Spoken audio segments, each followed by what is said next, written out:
Hello all, Rick here with another Starship design, origin and lore video on the last vessel from the Wolf 359 Galaxy class offshoots, this time the Challenger class.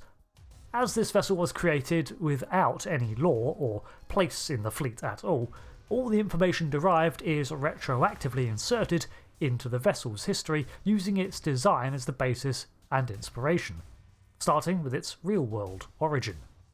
The Challenger class was created by Ed Miyareki and Michael Okuda for one of the wrecked ships of Wolf 359.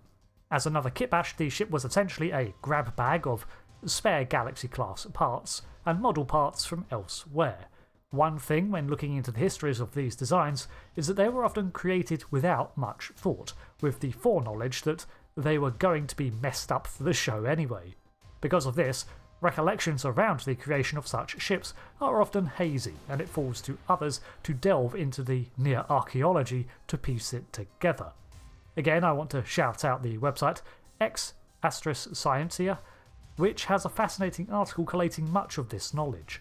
Link in the comments below, because YouTube disliked me pasting links in the description. Submarine parts were used in the creation of the shape, although originally it may have only featured a single nacelle. However, it was not a favourite among the designs, with Okuda describing it as a lollipop. There are worse analogies he could have made, and it's taking all of my maturity not to make them now. In universe, the class is one of the last things to emerge from the Galaxy project. The Niagara class was created to finalise some testing on the Galaxy class project's warp systems just prior to its launch in 2359, and the Challenger was created a year later to make use of some discoveries that could not be implemented into the Galaxy class so late into its design, but that were too intriguing to ignore. The Challenger class was created with the idea of being a warp testbed in mind, but found use in several other fields, such as hazardous survey missions, recon and crisis response. The most common formation for nacelles was to have them maintain line of sight with one another, allowing for the warp field to form between them before being manipulated to form a warp bubble. Research from the Galaxy project unveiled a new method of allowing a subspace bubble to form even though there would be matter interference in between the nacelles, but that system was pointless to deploy into the Galaxy class as its design already accounted for line of sight. However, Starfleet wanted to see how far this line of development could go, so one of the goals of the Challenger class was to build a ship that had no such design rules when it came to forming a warp field. Specialised repeaters were installed throughout the space frame that maintained the warp field integrity even through the structure of the ship. In addition to this, extensive cooling systems had to be created, and the warp profile was rather conservative, overall creating a system that was highly efficient when suitably regulated. Not only could it hold high warp for longer times than other ships, but its narrow warp field meant that it navigated subspace turbulence far more effectively, making it something of a specialty at exploring tumultuous locales, where other ships, even something as powerful as the Galaxy class, might fear to tread. This was all trialled on the prototype of the class, the USS Challenger, while its sister ship, the USS Red Baron NX 53196, remained in the hands of Yoyodyne Propulsion to continue this field of research. The ships were constructed at Utopia Planitia with input from Yoyodyne Experimental Facilities and Tellar Consolidated Fleet Yards. An unforeseen practical upshot of the unique repeater design was that it minimalised the subspace profile of the Challenger class, and created less distortion when travelling at warp. This not only made it slightly more subtle at faster than light speeds, but also reduced the damage it did to subspace.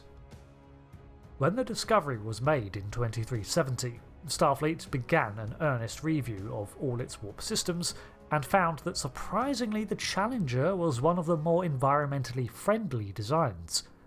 As such, this repeater design was adopted into wider use and adapted for improving the efficiency of Starfleet's engines. One such design that would benefit from this was the Defiant class, which then improved on the technology itself.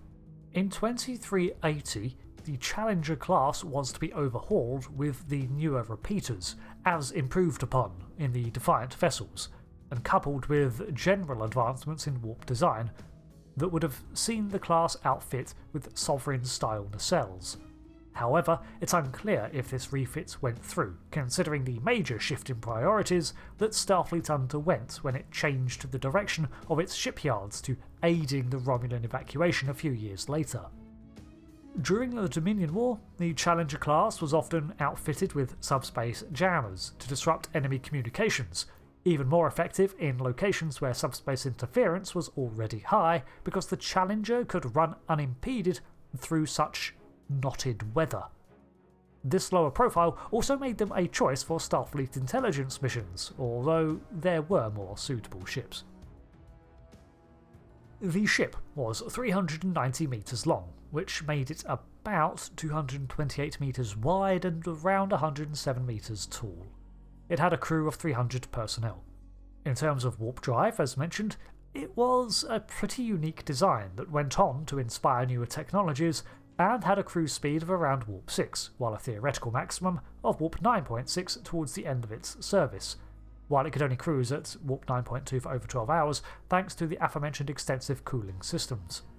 Despite this, it featured standard impulse engines which were nothing to write home about. Its main deflector is one of those that fit into the sub-hull designs, making it difficult to locate, but I see only two options, in the saucer or on the upper pylon. It was outfitted with sensor arrays along the sides of the vessel, giving a lot of space to such systems, and these were on par with Galaxy-class arrays. It had 6 Type 8 phaser arrays, however I do note a blind spot over and below its nacelles. It had 3 photon torpedo launchers too, 2 rear-facing ones that also launched probes, and a single dual launcher facing forwards. The shuttle bay was located at the rear of the upper pylon and a narrow build, containing a small complement of shuttlecraft, and it had a single captain's yacht, again of the same class as the Galaxy supported. Overall, this ship was created with little to no background information, but I think apocryphal lore has done such a good job in fleshing it out, even tying in the unique design into the origin of development in Starfleet warp tech. It's definitely a more important ship retroactively inserted with a surprising amount of lore considering its origins. Thanks for watching this breakdown on the Challenger class, a surprising vessel indeed. I've been Rick, and until the next one, goodbye.